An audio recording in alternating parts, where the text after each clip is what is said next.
ID வேலையை வந்து quit பண்ணிட்டு ரஷ்யாவில் வந்து பார்த்தீங்கன்னா தூய்மை பணியாளர் வேலை செய்யக்கூடிய இந்தியாவை சேர்ந்த ஒரு நபரை பற்றி தான் வந்து நம்ம இந்த வீடியோவில் வந்து தெரிஞ்சுக்கிறோம். வாங்க நம்ம வீடியோக்குள்ள இருக்கலாம்.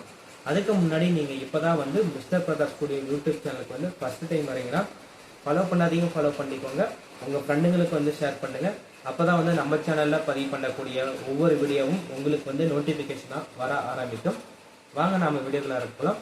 இப்போ இந்தியாவிலையும் சரி வேர்ல்டு வைடும் பார்த்தீங்கன்னா ஏஐ உடைய அசுர வளர்ச்சினால வந்து ஐடி செக்டர் வேலை வந்து ரொம்ப அதிக அளவு வந்து பாதிப்பு அடைஞ்சிருக்கு. அது இல்லாமல் வந்து ரஷ்யாவில் வந்து பார்த்தீங்கன்னா வேலை செய்யறதுக்கு ஆட்களுடைய பற்றாக்குறை ரொம்ப அதிகமாக இருக்கு அப்படின்ற இந்த மாதிரி இன்ஃபர்மேஷன்லாம் தெரிஞ்சுக்கிட்டேன். இந்தியாவின் சேர்ந்த 26 வயது இவர் வந்து பார்த்தீங்கன்னா ஒரு சாஃப்ட்வேர் டெவலப்பர் வேலை. இந்த வேலையை வந்து இவர் குயிட் பண்ணிட்டு ரஷ்யாவில் வந்து பார்த்தீங்கன்னா செயின்ட் பீட்டர்ஸ் நகரில் வந்து பார்த்தீங்கன்னா தூய்மை பணியாளர் வேலையை வந்து இவர் வந்து செய்கிறாரு.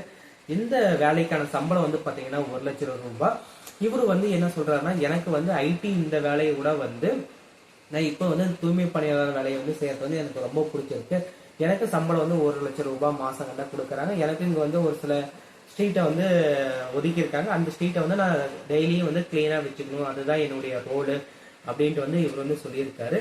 இது வந்து பார்த்தீங்கன்னா ரஷ்யாவில இருந்து வெளிவந்த ஒரு செய்தி மூலியமா வந்து இந்தியாவுக்கு வந்திருக்கு. இந்த நியூஸ் வந்து பார்த்தீங்கன்னா இந்தியாவில் வந்து இப்போ ஒரு மாபெரும் ஒரு பேச்சு பொருளாக வந்து மாறிட்டு இருக்கு.